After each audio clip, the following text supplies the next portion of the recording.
बच्चों, पिछले अध्याय में आपने कोशिका के बारे में जाना। कोशिकाएं कैसी दिखती है, कोशिका के कार्य क्या क्या होते हैं, ये आपने जाना। चलिए बच्चों, यहाँ पर कुछ कोशिकाओं का समूह आपको दिखाई दे रहा है। आप पहचानने का प्रयास करिए कि ये कोशिकाओं का समूह किसका है। तो आप पहचान लिए होंगे कि ये जो कोशिका का समूह है, ये रियो की पत्ती की निचली सतह का कोशिका का समूह है। ऐसे ही ये जो कोशिकाओं का समूह आपको दिखाई दे रहा है, ये गाल की कोशिका का समूह है। ऐसे ही आपने और भी अन्य कोशिकाओं के समूह के बारे में जाना है। जैसे यहाँ पर आप देख सकते हैं, तंत्रिका कोशिका, पेशी कोशिका, अस्थि कोशिका, जनन कोशिका। तो ऐसे विभिन्न प्रकार की कोशिका का समूह आपको दिखाई दे रहा है और इनके बारे में आपने पिछले अध्याय में पढ़ा है। तो ये जो कोशिका का समूह हमें दिखाई दे रहा है, इन कोशिकाओं के समूह के क्या कोई कार्य होते हैं? ये किस प्रकार के कार्य करते हैं? चलिए इसे समझने के लिए हम एक क्रियाकलाप करके देखेंगे। इस क्रियाकलाप को आपको करके देखना है और कुछ प्रश्नों के उत्तर भी निकालने का प्रयास करना है। तो इस क्रियाकलाप के लिए आपको आवश्यकता पड़ेगी कोमल तने वाले पौधे की। जैसे कि कोमल तने वाले पौधे होते हैं, जिमीकंद है, मनी प्लांट है, सदाबहार के जो पौधे होते हैं, इनके जो तने होते हैं वो कोमल होते हैं। इन पौधों की आपको दो शाखाएं लेनी है। एक शाखा की आपको आड़ी काट लेनी है इस प्रकार से, और एक शाखा की आपको खड़ी काट लेनी है कुछ इस प्रकार से। आड़ी और खड़ी काट लेने के बाद आपको इन कोशिकाओं के समूह को हैंड लेंस की सहायता से देखना है। तो जब बच्चों आप हैंड लेंस की सहायता से इन कोशिकाओं के समूह को देखेंगे तो कुछ इस प्रकार से आपको दिखाई देगी। और जैसा भी अवलोकन आप कर रहे हैं, इसका चित्र बनाने का प्रयास कीजिए। और वो जो आप चित्र बना रहे, क्या कुछ इस प्रकार से बन रहा है। अब बच्चों, जो हमने दूसरी शाखा ली थी, उस दूसरी शाखा को आपको एक गिलास पानी में स्याही की बूंदें डालनी है। अब स्याही की बूंदें मतलब यहाँ पर आपको लाल स्याही का उपयोग करना है। लाल स्याही से जो पानी है वो लाल कलर का हो जाएगा। तो लाल स्याही के उपयोग से क्या होगा, जो पानी का रंग है वो लाल कलर का हो जाएगा। स्याही हमें इतनी डालनी है कि पानी का रंग गहरा लाल हो जाए। अब इस गहरे लाल रंग के पानी में आपको किसी भी पौधे के, चाहे जिमीकंद हो, मनी प्लांट या सदाबहार की, एक शाखा को डालना है। अब इस शाखा को डालने के बाद इसे आपको 2 घंटे के लिए कम से कम धूप में रखना है। 2 घंटे के बाद आप इस शाखा को निकाल लिए। अब इस शाखा को आप देखिए, आपको दिख रही है ये शाखा थोड़ी सी लाल हो गई है। अब लाल हो गई है तो आपको देखना है कि अंदर की कोशिकाओं का जो समूह है, क्या ये भी लाल हो गया है। तो अब आप क्या करेंगे, इन कोशिका, ये जो शाखा है, इस शाखा की भी आपको आड़ी और खड़ी काट लेनी है। आड़ी और खड़ी काट लेने के बाद आप इसका भी अवलोकन करेंगे। अब इसके पहले जब हमने आड़ी और खड़ी काट ली थी और अब जो रंगीन शाखा है उसकी भी आड़ी और खड़ी काट ली है, क्या दोनों में कुछ अंतर आपको दिखाई दे रहा है? बिल्कुल आपको अंतर दिखाई दे रहा होगा, क्योंकि इस शाखा को हमने रंगीन पानी में नहीं डाला था, जबकि जो दूसरी शाखा थी उसको रंगीन पानी में डाला था। तो वहाँ की कुछ कोशिकाएं आपको देखिए रंगीन दिखाई दे रही होगी। ये जो कोशिकाओं का समूह जो आपको रंगीन दिखाई दे रहा है, कहीं ना कहीं इन कोशिकाओं का समूह पानी का संवहन कर रहा होगा, तभी आपको ये रंगीन दिखाई दे रही है। तो पानी का संवहन कर रहा होगा मतलब पानी को ऊपर तक ले जाने का प्रयास कर रही है। ये जो कोशिकाओं का समूह है, ये पानी को पौधे के ऊपरी भागों तक ले जाने का प्रयास करते हैं। तो इन कोशिकाओं का जो समूह है, ये क्या कार्य कर रहा है, पानी के संवहन का कार्य कर रहा है। तो जो भी कोशिका होती है, कोशिकाओं का जो समूह होता है वो कोई ना कोई कार्य करता है। बच्चों, पिछली क्रियाकलाप में हमने कोशिकाओं के समूह को देखा था। अभी हम ये देखेंगे कि कोशिकाओं के समूहों का कार्य क्या होता है, वे कार्य कैसे करते हैं। हमारे पास डेवलप तंत्र है, हर काम को करने के लिए अलग अलग सिस्टम है, लेकिन पौधों में जो कोशिकाएं हैं, हर कोशिकाओं का अपना एक समूह होता है और उन कोशिकाओं के द्वारा क्या कार्य किया जाता है ये देखने के लिए हम एक ऐसे पौधे का चुनाव करेंगे जिसकी तना काफी नर्म हो, सॉफ्ट हो। ऐसे पौधे की हम 2 शाखाएं लेंगे, ब्लेड की सहायता से उसको सीधा काटेंगे ताकि किसी भी प्रकार की आड़ी तिरछी उसमें या खिंचाव ना हो। हम इस प्रकार से 2 तने को काट लेंगे और लेंस की सहायता से हम ये देखेंगे कि ये जो सरफेस है वो सरफेस बिल्कुल समतल होना चाहिए, एकदम समतल सरफेस जो कि इसमें हमने काटा हुआ है, इसमें दिख रहा है वो। ऐसे हमने 2 तना को काट के रखा हुआ है। एक तने को हम रंगीन पानी में डाल के 2 घंटे के लिए धूप में रख देंगे ताकि इसमें प्रकाश संश्लेषण की क्रिया हो। 2 घंटे के लिए हमने रंगीन पानी युक्त फ्लास्क में जो प्लांट का टुकड़ा डाला हुआ है उसे हमने धूप में रख दिया है ताकि उसमें प्रकाश संश्लेषण की क्रिया होती रहे।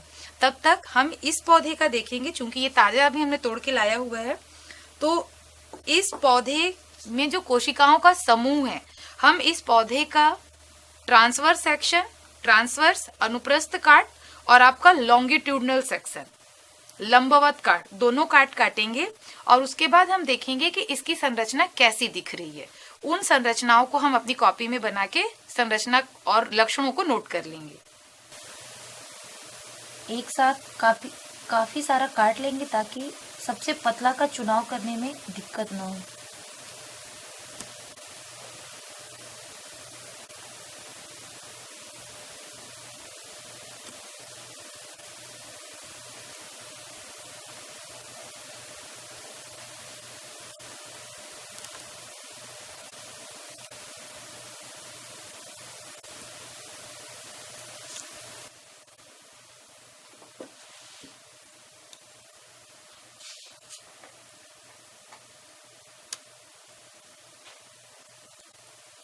अभी हमने टीएस लिया था, अब हम इसका लॉन्गिट्यूडनल सेक्शन कट करके देखेंगे कि इसकी संरचना कैसी दिखती है और इन संरचनाओं को हम कॉपी में बनाते भी जाएंगे और इसके रंगों को भी नोट कर लेंगे कि ये किस प्रकार का दिख रहा है।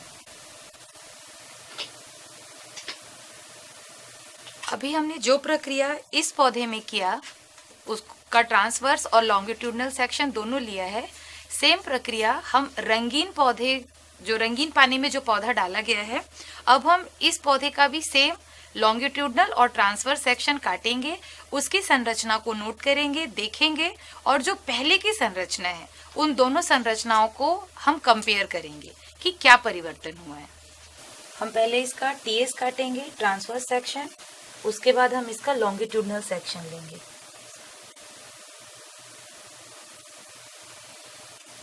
ये सेम प्रक्रिया हमने कई बार की हुई है।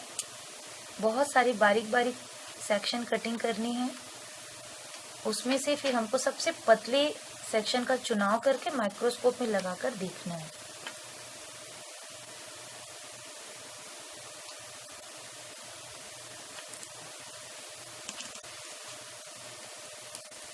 जैसे इसका ट्रांसवर्स सेक्शन लिया है, सेम इसके सेंटर से हम इसका लॉन्गिट्यूडनल सेक्शन कट करेंगे जैसा पिछला का किया था।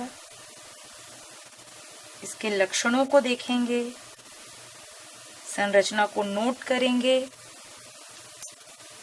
और दोनों का कंपेयर करेंगे जैसे मैं आपको दिखा रही हूं। इन दोनों में हमें काफी अंतर नॉर्मली देखने को मिल रहा है। एक कलरलेस है और एक कलरफुल है।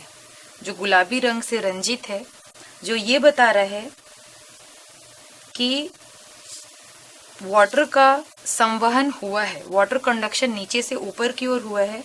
और अब जब हम इसको देखेंगे तो एक पर्टिकुलर एरिया में ये बीच का पोर्शन पिंक या रेडिश नहीं हुआ है, ये पोर्शन पिंक या रेडिश नहीं हुआ, एक पर्टिकुलर एरिया ही पिंक या रेडिश कलर का हुआ है, जो ये बता रहा है कि कोशिकाओं का एक निश्चित समूह है जो वाटर कंडक्शन का काम करता है।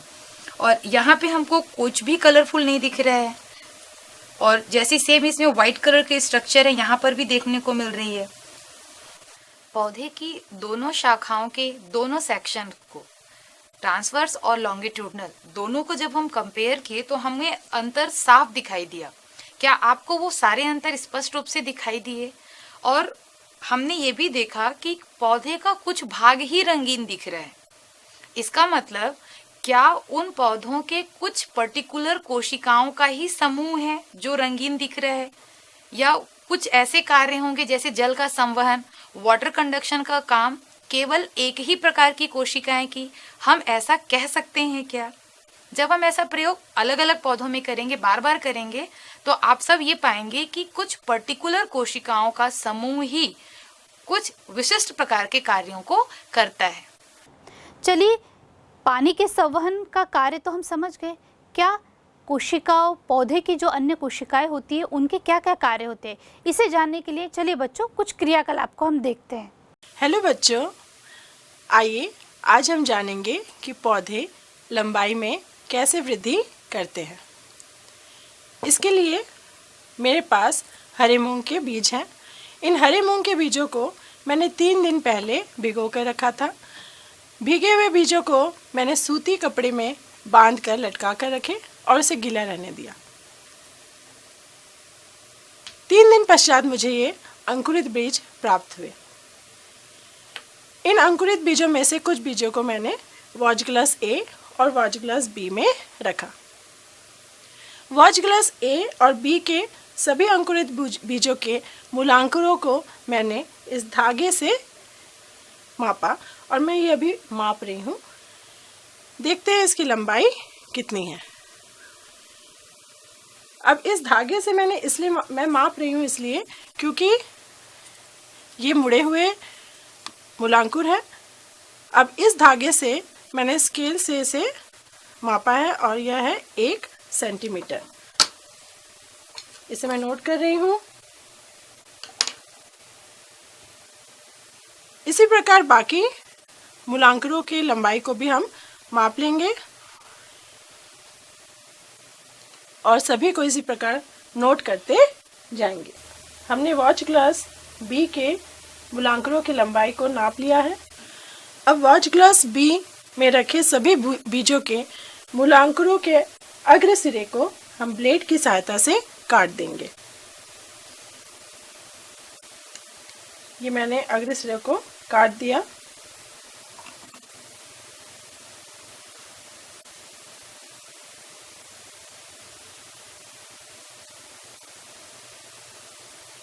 और इस प्रकार सभी बीजों के मूलांकुरों के अग्र सिरों को काटकर हम इसे 5 दिनों के लिए ऐसे ही रख देंगे। अब 5 दिनों के बाद हम मिलते हैं और देखते हैं कि मूलांकुरों की लंबाई में क्या परिवर्तन होता है। तो बच्चों, 5 दिनों बाद हम मिल रहे हैं। अब हम देखते हैं कि इन वॉजग्लास में रखे हुए बीजों के मूलांकुरों की लंबाई में क्या परिवर्तन आया है। इसके लिए हम वॉजग्लास ए के बीजों के मूलांकुरों को मापेंगे। वॉजग्लास ए में रखे इन बीजों के मूलांकुरों को हम इस धागे की सहायता से माप रहे हैं। ये वे बीज हैं जिनके मूलांकुरों के अग्र सिरे को हमने नहीं काटा था। अब इसकी लंबाई देखते हैं। अरे, इसकी लंबाई में तो बहुत परिवर्तन हो गया है।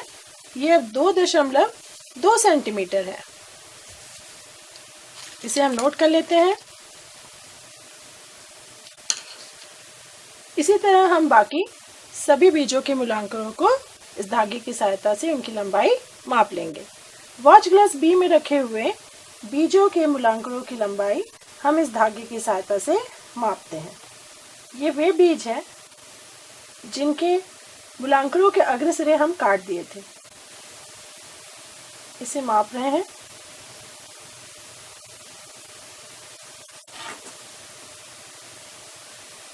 ये 1 सेंटीमीटर है। पहले भी ये 1 सेंटीमीटर थे और अब भी ये 1 सेंटीमीटर है, यानी इनकी लंबाई में कोई वृद्धि नहीं हुआ। तो देखा बच्चों, वॉच ग्लास ए में रखे बीजों के मूलांकुरों के लंबाई में वृद्धि हुई। इसका कारण ये है कि उनके मूलांकुरों के अग्र सिरे में कुछ ऐसी कोशिकाओं के समूह होते हैं जो लगातार विभाजित होते रहते हैं और जिसके कारण उनकी लंबाई में वृद्धि होती रहती है। इसके विपरीत वॉच ग्लास बी में रखे बीजों के मूलांकुरों के लंबाई में कोई वृद्धि नहीं हुई। इसका कारण ये है कि हमने क्या किया था, उनके अग्र सिरों को काटकर अलग कर दिया था, जिस वजह से उनकी वृद्धि नहीं हुई। इस क्रियाकलाप के लिए हमें चाहिए अंकुरित बीजों के कटे हुए मूलांकुर जो यहाँ पर रखे हुए वॉच ग्लास में। इसे सबसे पहले हम एक स्लाइड पर लेते हैं।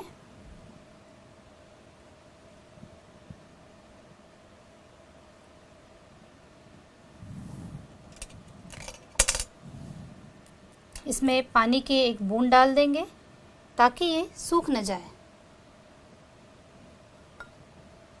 कुछ इस प्रकार से इसे अभिरंजित करने के लिए हमें आल्ता, स्याही या सेफ्रेनिन जो भी आपके पास उपलब्ध हो उसका आप यूज़ कर सकते हैं। जैसे यहाँ पर मैंने सेफ्रेनिन का यूज़ किया है ताकि हमको कोशिकाएं रंगीन दिखाई दे। इसके लिए हम इसको सेफ्रेनिन से अभिरंजित करते हैं।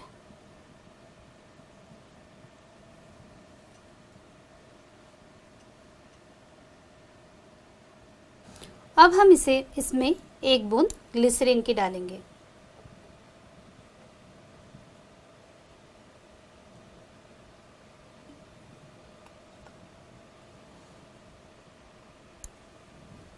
अब इसे निडल की सहायता से कवर स्लिप से ढक देंगे।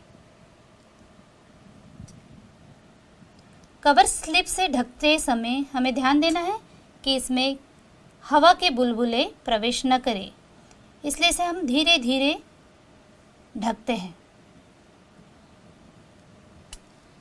ढकने के बाद हम इसे हल्का गर्म करेंगे।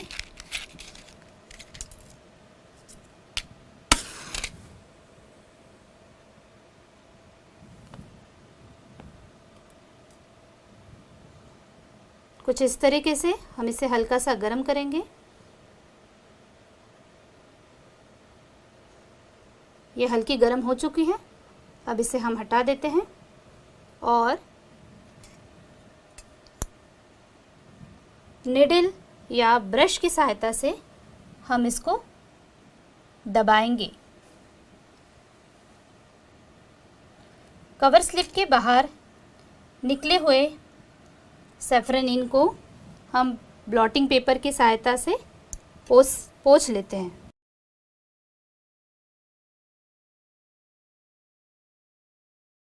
अब हम इसे सूक्ष्मदर्शी में देखेंगे। इसमें कोशिकाओं का अवलोकन करेंगे कि मूलांकुरों की कोशिकाएं हमको किस प्रकार से दिखाई दे रही हैं। पौधों की वृद्धि के लिए जो कोशिकाएं आवश्यक होती है वो मूलांकुरों के शीर्ष भाग पर उपस्थित होती है, जिसे हमने स्लाइड में देखा। तो बच्चों, आपने अभी क्रियाकलाप देखा बीजों के मूलांकुरों का, और आपने देखा कि जो बीजों के मूलांकुर के अंतिम सिरों को जहाँ से काट दिया था, उस बीजों के मूलांकुर में वृद्धि नहीं हुई, और जिन बीजों के मूलांकुरों के अंतिम सिरे को नहीं काटा था वहाँ पर मूलांकुरों की क्या हो गई, वृद्धि हो गई। मतलब कहीं न कहीं जो वृद्धि करने वाली कोशिकाओं का समूह था वो कहाँ पर उपस्थित था, मूलांकुरों के अंतिम सिरे पर। तो मूलांकुरों के अंतिम सिरे पर उन कोशिकाओं का समूह होता है जो पौधों की वृद्धि के लिए आवश्यक है, और अगर हम उस हिस्से को काट देंगे तो पौधों की वृद्धि नहीं होगी। तो आपको ये समझ में आया कि पौधों की वृद्धि के लिए भी कुछ अलग प्रकार की व्यवस्था बनी हुई है, कुछ अलग प्रकार की कोशिकाओं का समूह बना है जो पौधों की वृद्धि के लिए आवश्यक होता है।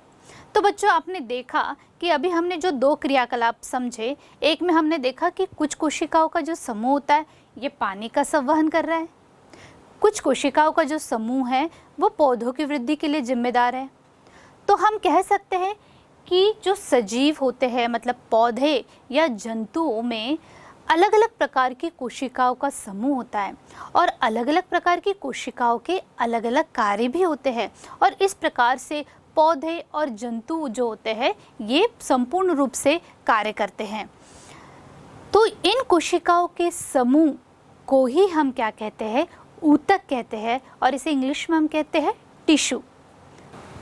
तो इस प्रकार से कोशिकाओं के समूह के एक व्यवस्था बनी हुई है, चाहे पौधों की बात करें चाहे जंतुओं की बात करें, जो कुछ कार्य करते हैं, और इन कोशिकाओं के समूह को ही हम ऊतक कहते हैं।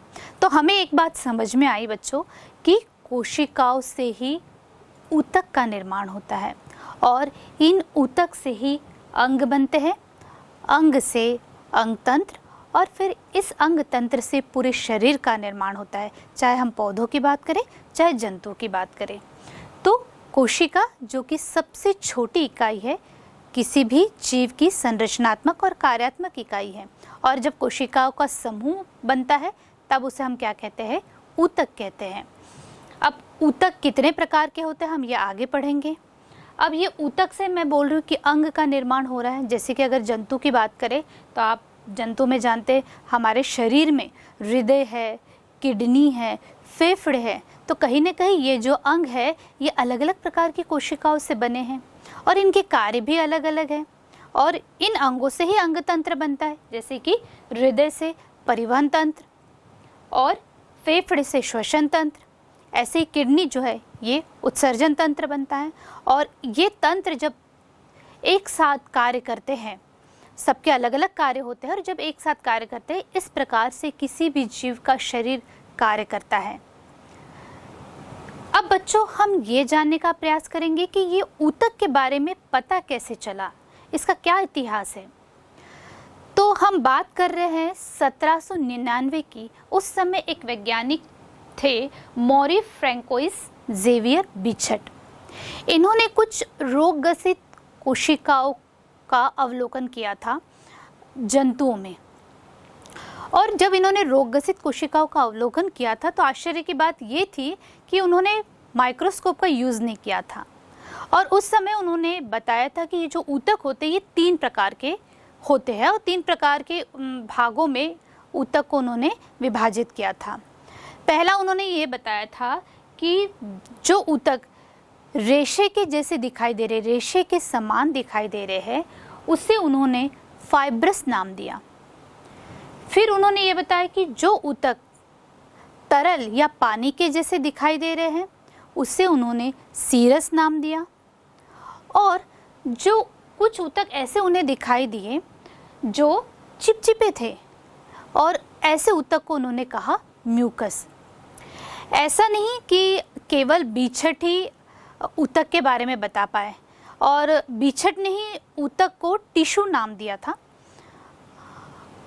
उसके पहले 1 शताब्दी पूर्व कुछ अन्य वैज्ञानिक थे जिन्होंने ऊतक के बारे में बताया था, और ये वैज्ञानिक जंतु और पौधों की कोशिकाओं के समूह का अवलोकन कर रहे थे, उनकी बनावट देख रहे थे, उनकी संरचना और उनके कार्य के बारे में देख रहे थे, और उस आधार पर उन्होंने भी ऊतक के बारे में जानकारी दी।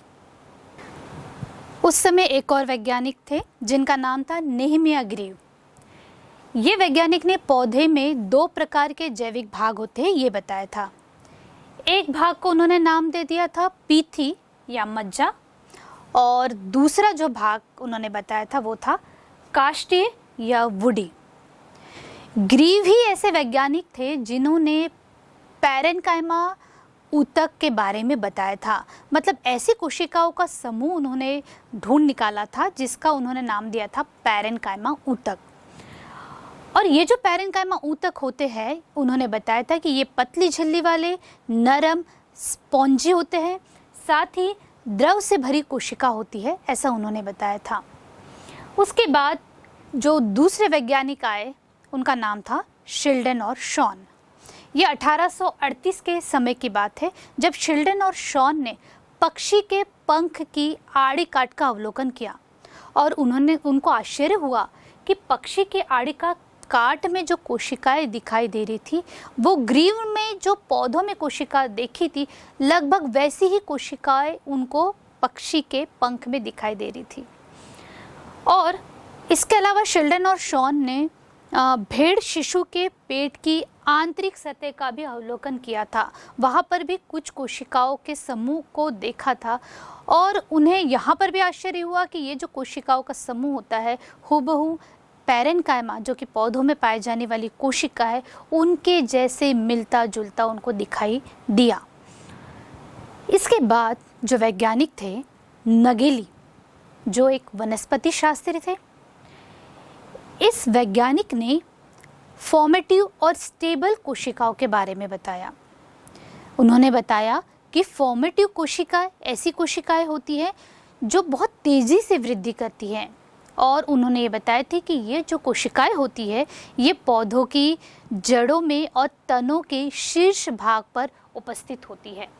ऐसे ही इन कोशिकाओं को उन्होंने जंतु में भी देखा था। जंतु के रक्त में, त्वचा में भी इस प्रकार की कोशिकाएं पाई जाती है, ये भी नगेली ने बताया था। साथ ही उन्होंने पौधों की कोशिकाओं का भी अवलोकन किया था और वहाँ पर नलिका जैसी जो कोशिकाएं दिखाई दे रही थी और जो कि संवहन का कार्य करती थी। किसका संवहन? पानी, खनिज लवण, भोजन का संवहन का कार्य कर रही थी। ऐसी कोशिकाओं को उन्होंने नाम दे लिया जाइलम और फ्लोएम। और नगेली की तरह ही शिल्डन और शॉन भी तेजी से वृद्धि करने वाली कोशिकाएं मतलब मैरिस्मेटिक कोशिका के बारे में जानने का प्रयास कर रहे थे और उन्होंने भी ऐसे ऊतक को देखने का प्रयास किया।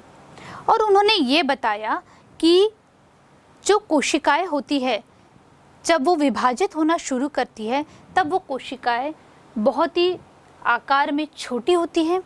इनके जो केंद्रक होते हैं बहुत बड़े होते हैं, साथ में इसमें जो कोशिका द्रव्य होता है इनकी मात्रा बहुत कम होती है।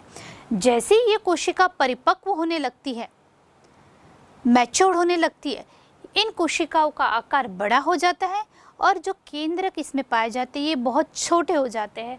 कोशिका द्रव्य की मात्रा पर्याप्त हो जाती है। साथ ही जो कोशिका झिल्ली है, कोशिका भित्ति है, ये आकार में थोड़ी सी मोटी हो जाती है। इस प्रकार से शिल्डन और शॉन ने बताया कि कैसे जो कोशिकाएं होती है ये कुछ समय बाद, मैच्योर होने के बाद, परिपक्व होने के बाद बदल जाती है। तो इस प्रकार बच्चों अलग अलग समय में अलग अलग वैज्ञानिकों ने कोशिकाओं के समूह, उनकी व्यवस्था, उनकी संरचना, उनके कार्य के बारे में जानने का प्रयास किया। और ये जो वैज्ञानिक थे इन्होंने केवल पौधों की कोशिका नहीं बल्कि जंतु की कोशिकाओं का भी उतना ही अध्ययन किया था। और पौधों और जंतु कोशिकाओं में जो ऊतक पाए जाते हैं उनमें किस प्रकार की समानता है, किस प्रकार का अंतर है, ये भी जानने का प्रयास उन्होंने किया था। बच्चों आपको जानकर आश्चर्य होगा कि हमारे शरीर में भी कुछ ऊतक ऐसे पाए जाते हैं जो हूबहू पौधों में पाए जाने वाले ऊतक के समान दिखाई देते हैं। मतलब इनमें अंतर कर पाना बहुत ही मुश्किल हो जाता है। ऐसे ही जो जंतु ऊतक होते हैं ये बहुत ही सॉफ्ट, कोमल होते हैं पौधों की ऊतक की अपेक्षा। और इस ऊतक की व्यवस्था और इनके कार्य के आधार पर शिल्डन और शॉन ने भी कोशिका सिद्धांत दिया था और कोशिका सिद्धांत के बारे में आप पिछले चैप्टर में जान चुके हैं। इस कोशिका सिद्धांत के कुछ मुख्य बिंदु के बारे में अभी हम चर्चा करेंगे। शिल्डन और शॉन ने बताया कि पौधों में संवहन का कार्य करने वाले या पौधों को सहारा देने वाले अधिकांश जो ऊतक होते हैं ये मृत होते हैं। मृत ऊतक या इन्हें हम डेड सेल्स भी कहते हैं, जबकि जंतुओं में जीवित ऊतक ज़्यादा मात्रा में पाए जाते हैं। अब इसका कारण एक ये भी है कि जो पौधे होते हैं इनमें मूवमेंट या ये गतिमान नहीं होते हैं, ये एक ही जगह स्थिर होते हैं। इसलिए इनमें ज़्यादातर जो ऊतक होते हैं ये कैसे होते हैं, मृत होते हैं।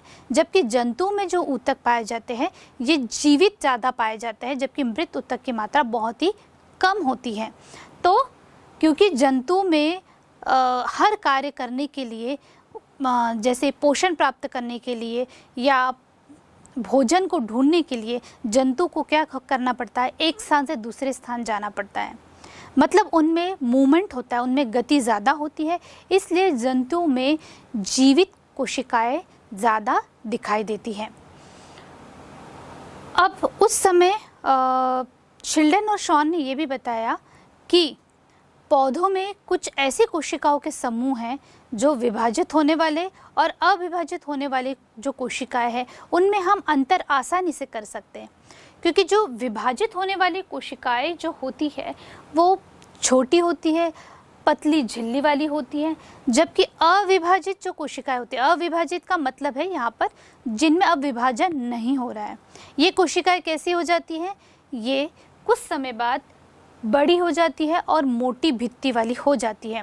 तो इस प्रकार का डिफरेंस, इस प्रकार का अंतर हम पौधों की कोशिकाओं में आसानी से देख सकते हैं कि ये विभाजित होने वाली कोशिकाएं हैं और ये अविभाजित होने वाली कोशिकाएं हैं। मतलब अविभाजित मतलब हम कह सकते हैं कि ये डेड सेल है, इनमें अब विभाजन नहीं हो रहा है, जबकि जंतु कोशिकाओं में ऐसे कोशिकाओं को ढूंढ पाना बहुत ही मुश्किल है। अब हम पढ़ेंगे ऊतकों का समूहीकरण।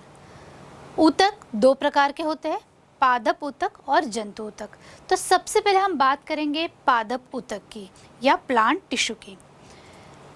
किसी भी पौधे की अगर हम बात करें तो पौधे के अलग अलग भागों में अलग अलग प्रकार के ऊतक पाए जाते हैं और ये अलग अलग प्रकार के ऊतक के अलग अलग कार्य होते हैं। और जब ये अलग अलग कार्य करते हैं तो इस प्रकार से पूरे पौधे के कार्य का सुचारू रूप से चलना होता है। यह हम कह सकते हैं कि पूरा पौधा जो होता है वो सुचारू रूप से कार्य करता है। तो पादप ऊतक को उनके विभाजन के आधार पर, मतलब कोशिकाओं के विभाजन की जो क्षमता पाई जाती है, इनके आधार पर दो भागों में विभाजित किया गया है। पहला है प्रविभाज्य ऊतक या जिसे हम इंग्लिश में कहते हैं मेरिस्टेमेटिक टिश्यू। दूसरा है स्थायी ऊतक या परमानेंट टिश्यू। प्रविभाज्य ऊतक मतलब इन कोशिकाओं में विभाजन की क्षमता पाई जाती है, मतलब ये कोशिकाएं ऐसी होती है जो विभाजित होती रहती है। जबकि स्थायी ऊतक की अगर हम बात करेंगे तो इनमें कोशिकाओं का विभाजन जो होता है एक समय के बाद रुक जाता है, या कुछ समय के लिए कोशिका विभाजित होती है, बाद में कोशिका विभाजन रुक जाने के कारण इसे हम कहते हैं स्थायी ऊतक।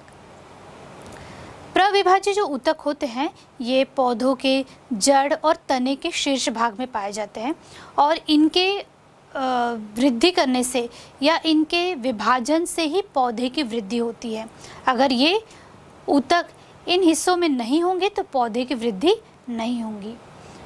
स्थायी ऊतक जैसे कि अभी हमने बात की थी, ये कुछ समय इनमें वृद्धि होती है और फिर इनकी वृद्धि रुक जाती है, इसलिए ये जो ऊतक होते हैं ये स्थायी ऊतक कहलाते हैं। या हम कह सकते हैं कि प्रविभाज्य ऊतक ही बाद में स्थायी ऊतक में बदल जाते हैं। अब स्थायी ऊतक जो होते हैं इनके संगठन के आधार पर ये दो भागों में इन्हें विभाजित किया गया है। पहला है सरल ऊतक सिंपल टिश्यू, दूसरा है जटिल ऊतक या कॉम्प्लेक्स टिश्यू। सरल ऊतक मतलब ऐसे ऊतक जो एक ही प्रकार की कोशिकाओं से बने होते हैं या इनमें एक ही प्रकार की कोशिकाएं पाई जाती हैं। सरल ऊतक को इनकी स्थिति व कार्य के आधार पर दो भागों में विभाजित किया गया है। एक है त्वची ऊतक या डर्मल टिश्यू, दूसरा है भरण ऊतक या ग्राउंड टिश्यू। अब हम बात कर रहे हैं जटिल ऊतक की। जटिल ऊतक ऐसे ऊतक होते हैं जिनकी कोशिकाएं एक या एक से अधिक प्रकार की कोशिकाओं से बनी होती है। जटिल ऊतक या संवहन ऊतक ये ऐसे ऊतक है जो एक या एक से अधिक प्रकार की कोशिकाओं से बने होते हैं। अब सबसे पहले हम बात करते हैं सरल ऊतक में त्वची ऊतक की। तो त्वची ऊतक मतलब नाम से ही समझ में आ रहा है, त्वचा जिसको हम डर्मल टिश्यू कह रहे हैं, मतलब पौधे के विभिन्न अंग का जो बाहरी आवरण बना होता है, पौधे को जो ढाक के रखता है या उसका जो बाहरी आवरण बना होता है वो किस प्रकार के ऊतक से, किस प्रकार की कोशिकाओं से बना होता है, त्वची ऊतक से बना होता है। जबकि जो भरण ऊतक या ग्राउंड टिश्यू जो होते हैं ये पौधे के विभिन्न भागों का निर्माण करते हैं। अब ये त्वची जो ऊतक होते हैं ये पौधों को सहारा देने का कार्य भी कर रहे हैं, सुरक्षा प्रदान भी कर रहे हैं और ये बाह्य आवरण बनाने का भी कार्य कर रहे हैं। ठीक है, भरण ऊतक को इनके विभिन्न भागों के निर्माण के आधार पर 3 भागों में विभाजित किया गया है। ये 3 प्रकार के होते हैं। पहला होता है पैरेनकाइमा, जिसे हम कहते हैं मृदुतक ऊतक। दूसरा होता है कोलेनकाइमा, स्थिलोकोणात्मक ऊतक। तीसरा होता है स्क्लेरेनकाइमा, जिसे हम कहते हैं दृढ़ोतक ऊतक। स्थायी ऊतक, इनके संगठन के आधार पर इन्हें 2 भागों में विभाजित किया गया है। एक है सरल ऊतक और दूसरा है जटिल ऊतक। सरल ऊतक सिंपल टिश्यू, जटिल ऊतक कॉम्प्लेक्स टिश्यू। सरल ऊतक मतलब ऐसे ऊतक जो एक ही प्रकार की कोशिकाओं के बने होते हैं। जटिल ऊतक मतलब ऐसे ऊतक जो एक से अधिक प्रकार की कोशिकाओं से बने होते हैं। सरल ऊतक को इनकी स्थिति व कार्य के आधार पर, मतलब कोशिकाओं की स्थिति और उनके कार्य के आधार पर 2 भागों में विभाजित किया गया है। पहला है त्वची ऊतक या डर्मल टिश्यू और दूसरा है भरण ऊतक या ग्राउंड टिश्यू। त्वची ऊतक मतलब ये पौधों के विभिन्न अंगों मतलब बाहरी आवरण का निर्माण कर रहे हैं और साथ ही ये सुरक्षा प्रदान करने का कार्य भी कर रहे हैं। ऐसी है भरण ऊतक जो पौधों में विभिन्न भागों का निर्माण कर रहे हैं, जिसमें 3 प्रकार के भरण ऊतक है। पहला है पैरेनकाइमा, जिसे हम हिंदी में कहते हैं मृदुतक ऊतक। दूसरा है कोलेनकाइमा, जिसे हिंदी में कहते हैं स्थूल कोणोतक ऊतक। तीसरा है स्क्लेरेनकाइमा या दृढ़ोतक ऊतक। सबसे पहले हम बात करते हैं पैरेनकाइमा ऊतक की। पैरेनकाइमा ऊतक को आप पहचान सकते हैं देखकर, यहाँ पर आप देख सकते हैं ये पतली झिल्ली वाले ऊतक होते हैं। इनकी जो झिल्ली होती है बहुत ही पतली होती है, ये नर्म और स्पॉन्जी भी होते हैं। इसको डिटेल में हम आगे और पढ़ेंगे। तो पैरेनकाइमा ऊतक, इनका कार्य क्या होता है, ये भोजन को संग्रहित करना और अवशोषित करने का इनका कार्य होता है। अब ये हमको कहाँ पर दिखाई देंगे, जैसे यहाँ पर आप देख रहे हैं फल का गूदा, जैसे आम के फल का गूदा है, संतरे का गूदा है, केले का गूदा है, इनमें आपको ये पैरेनकाइमा टिश्यू दिखाई देंगे जब आप इसे माइक्रोस्कोप में देखेंगे तब। दूसरा होता है कोलेनकाइमा। कोलेनकाइमा ये ऐसे ऊतक होते हैं जो पौधे को यांत्रिक सहायता प्रदान करते हैं या लोच प्रदान करते हैं, मतलब ये फ्लेक्सिबिलिटी प्रदान करते हैं पौधों को। और इनकी जो कोशिकाएं होती है पैरेनकाइमा के कंपैरिजन में मोटी भित्ति वाली होती है। कैसी होती है कोशिका इसकी, मोटी होती है। तीसरा जो है वो है स्क्लेरेनकाइमा। स्क्लेरेनकाइमा इनका कार्य होता है पोषक तत्वों पानी के वितरण में सहायता करता है, साथ ही ये यांत्रिक सहायता प्रदान भी करता है पौधों को। जैसे कि आपने देखा है संतरे के बीज थोड़े से हार्ड होते हैं, इनकी जो कवरिंग होती है थोड़ी कठोर होती है, या सीताफल के बीज आप देखेंगे इनकी जो कवरिंग होती है ये कैसी होती है, हार्ड होती है, कठोर होती है, क्योंकि इनमें कौन से ऊतक पाए जाते हैं, स्क्लेरेनकाइमा ऊतक पाए जाते हैं। और ये हार्डनेस किस वजह से होती है, क्योंकि इनकी जो कोशिका भित्ति होती है लिग्निन के जमाव के कारण बहुत ज़्यादा मोटी हो जाती है, इसलिए ये हमें हार्ड दिखाई देते हैं। ठीक है, तो पौधों की अगर आप त्वचा या बार्क की बात करें, यहाँ पर आप देख रहे हैं पौधों की बार्क, इसकी जो कवरिंग है ये भी कैसी है, मोटी है, थिक है, कठोर है। क्यों? क्योंकि यहाँ पर क्या हो रहा है, लिग्निन का जमा हो रहा है। तो पैरेनकाइमा और कोलेनकाइमा के कंपैरिजन में इसकी जो कोशिका भित्ति होती है लिग्निन के जमाव के कारण बहुत ज़्यादा मोटी हो जाती है और इसलिए ये कठोर प्रतीत होती है। ठीक है, अब हम बात करते हैं दूसरे प्रकार की ऊतक की, जो कि है जटिल ऊतक, या जिसे हम कहते हैं कॉम्प्लेक्स टिश्यू। जटिल ऊतक को इस संवहन के आधार पर, मतलब कोशिका की स्थिति और कार्य के आधार पर, दो भागों में विभाजित किया गया है। एक है जाइलम और दूसरा है फ्लोएम। तो जाइलम और फ्लोएम के बारे में बच्चों प्रश्न आता है। तो जाइलम और फ्लोएम किस प्रकार के ऊतक हो गए? ये संवहन ऊतक हो गए, ये वेस्कुलर टिश्यू है। अब जाइलम का क्या कार्य है? यहाँ पर आप जाइलम देख रहे हैं, जाइलम किस प्रकार से दिख रहा है? जाइलम का कार्य होता है पानी और खनिज लवण को जड़ से पत्ती तक पहुँचाने का कार्य जाइलम का होता है। दूसरा जो ऊतक होता है वो होता है फ्लोएम। यहाँ पर आप देख सकते हैं फ्लोएम टिश्यूज को। फ्लोएम ये पत्ती में बने भोजन को पौधे के विभिन्न भागों में पहुँचाने का कार्य करते हैं। तो इस प्रकार से परीक्षा में प्रश्न आता है जाइलम और फ्लोएम के कार्य लिखिए। तो आपको ये लिखना होगा कि किस प्रकार से पानी और खनिज लवण को पत्ती तक पहुंचाने का कार्य जाइलम करते हैं और बने हुए भोजन को पत्ती से पौधे के विभिन्न भागों में पहुंचाने का कार्य कौन करते हैं? फ्लोएम करते हैं। इस प्रकार से पादप ऊतक को कोशिकाओं के विभाजन की क्षमता के आधार पर विभाजित किया गया है।